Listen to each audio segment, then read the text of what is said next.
Clinton's email story is also heating up once again. The State Department confirming that they did find 22 emails that are literally deemed too top secret to be released in any form at all. Listen.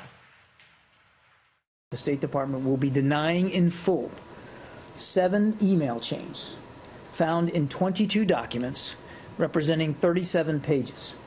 The documents are being upgraded at the request of the intelligence community because they contain a category of top secret information. These documents were not marked classified at the time that they were sent.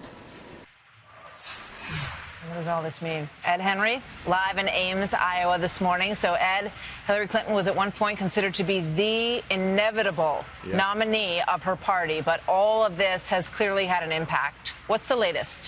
Oh, big time. This complicates her effort, pardon me, to finally win Iowa.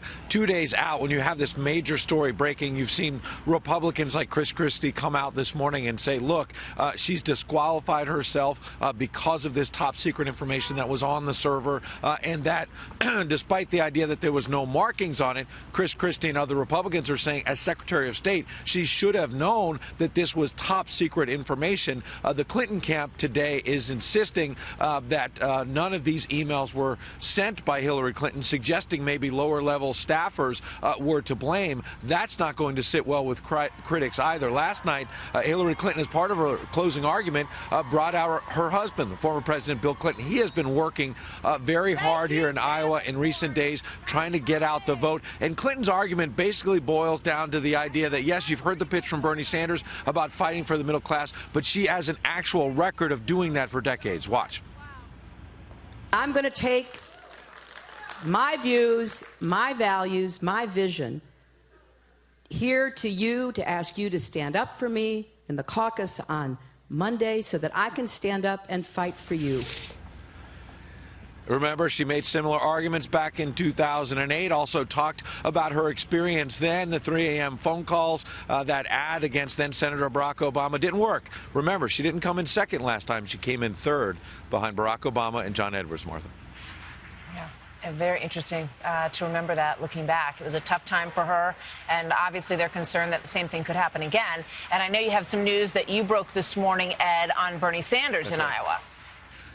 That's right. 2 sources telling Fox that Bernie Sanders is imminently going to get Secret Service protection. We're not giving specific details about when that will start for obvious security reasons, so as not to tip anyone off about the specifics. Why is this happening now? Well, a number of things. Number one, he's had much bigger crowds than Hillary Clinton, who obviously already has Secret Service protection. We've seen that on the ground. But also, he's clearly crossed a threshold of being a major candidate, someone who had been dismissed long ago and not taken that seriously even by some Democrats, now is in a dead heat with Hillary Clinton here in Iowa. Listen to his pitch last night.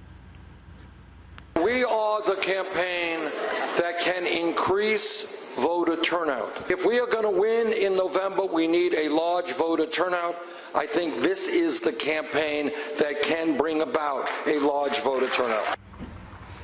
Now, just in the last few moments, the New York Times editorial board endorsed Hillary Clinton over Bernie Sanders, suggesting her plans are more realistic than his. Another sign that the establishment is sort of rallying around Clinton, number one. But number two, let's not forget, Clinton got the endorsement of the New York Times in 2008 over Barack Obama. Did not work, Martha. All right. Good stuff, Ed. Thank you very much.